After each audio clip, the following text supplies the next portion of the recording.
Hey guys, and welcome back. Today we will be going over piyub and piyub 받침.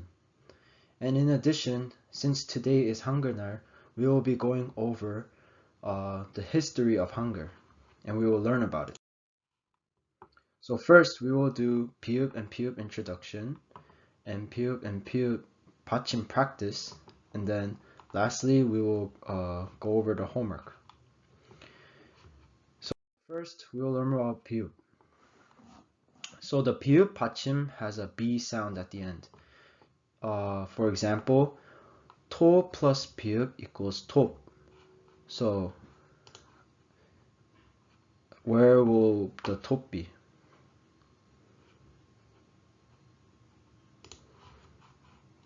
It will be right here on the bottom. And then sa plus piyub equals hap, which is that. And then which one is pop? That's right. Pa plus piyub. Pop. And then there's eep. Can you find eep? Yep, the last one. E plus piyub equals eep. And last but not least, there's cheap, which is house. Now let's connect these puzzle pieces to create the word. So pop will be piyub, and another piyub at the bottom. And that's pop for kim pop. And then there's just regular pop.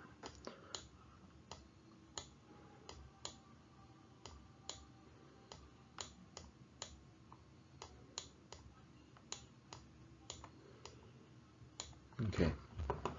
And then there's ip for ipsur.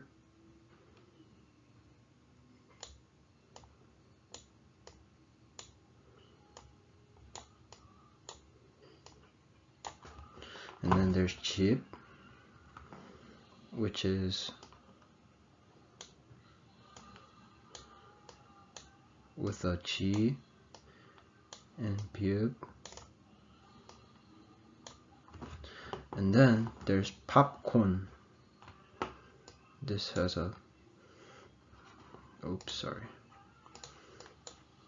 This has a piyub.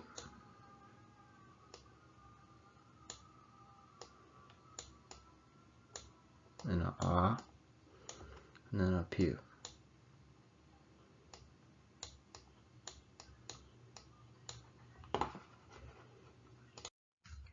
Next, let's trace the trail to the correct word or the correct object. So cup, do you see a cup? Yep, it's the one on the bottom. So we have to go all the way to this cup. 장갑, do you see any 장갑? Yep. You don't want to go to the boots. Okay, pop. Pop is up here. And last but not least, 접시. Where do you see the plate? It's the top one. Now, let's trace the characters to their home. So, a person should live in a 집, right?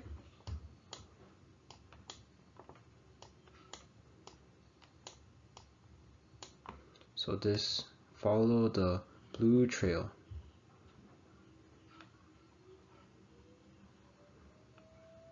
Yep. And then now, where does the ant live? That's right. The ant lives in the ant house. So follow this orange trail to the ant. And then the squirrel lives in the tree. So follow this.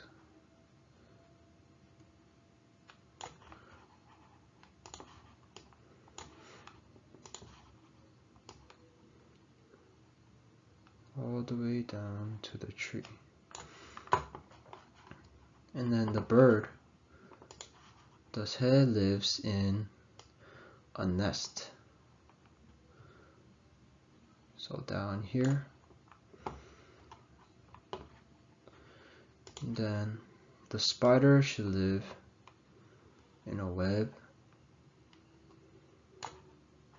And the last is the bee, which lives in a hive. Okay. Now let's move on to 피읍 받침. The 피읍 받침 has a P sound at the end. So for example, E plus 피읍 would be 잎. And then 거 plus 피읍 would be 컵. 리을 and plus 피읍 would be 릅 for 무릎. And then 여 plus 피읍 equals 옆.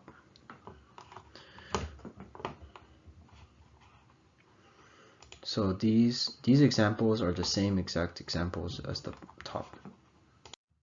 Let's do these puzzle pieces. So 지 plus 피읍 equals 집.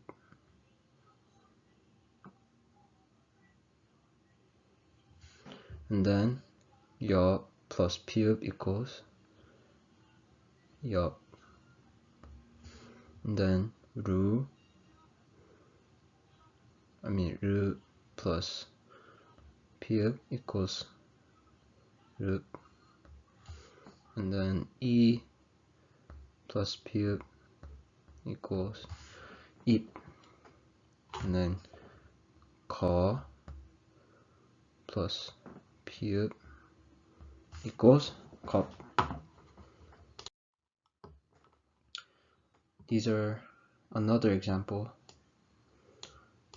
수 plus 피읍 equals 숲. E plus 피읍 잎. Do you guys notice any similarities between the 피읍 받침 and the 피읍 받침? The similarities are that the 피읍 받침 and 피읍 받침 have the B and P sound, and they sound very similar together. Like 숲 and 숲. One can have a 피읍 and another can have a 피읍.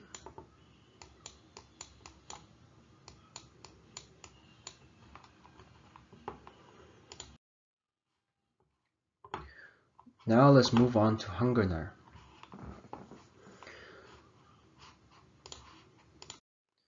Hangul Day, also known as 한글날 in Korean, is on October 9, and it is devoted to celebrating our language.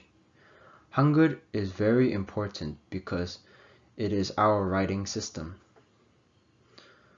Long time ago, Koreans did not have Hangul, so the only thing they could do was talk. But only the scholars in Korea and also the rich people would be able to write in Chinese. However, the man you see in the picture here, his name was King Sejong, also known as Sejongdaewang, and he was the king of the Choson dynasty, or the Joseon dynasty. And he was the one that invented the 24-letter Korean writing system. The picture all the way on the left shows how the communities look like during the Joseon period, and in the middle is the map of Korea during that time. And all the way on your right, you can see how the houses and buildings looked like during the Joseon period. This sheet is included in your packet, so please take it out and read along. Hangul. Who created Hangul? Hangul was created by King Sejong the Great. Before King Sejong created Hangul, the Korean language could only be spoken because there was no writing system. Chinese characters were used for written communication, but Chinese characters could only be learned by aristocrats. Therefore, King Sejong created Hangul so that everyone could learn the language. Hangul was invented in 1443 and introduced to the public in 1446. Korean is the only language with a written system about which we know exactly when it began, who created it, and why and how it was created. And as you can see on the next page, I want you to write what you learned from reading this passage. And now for the homework, please color in all the words that you see with the pi읍 받침. And be careful not to mix it up with the pi읍 받침 that we learned today. And parents, when your child completes this, please give them 2 stickers for watching the video and also completing this activity. And I will see you guys next week. Bye.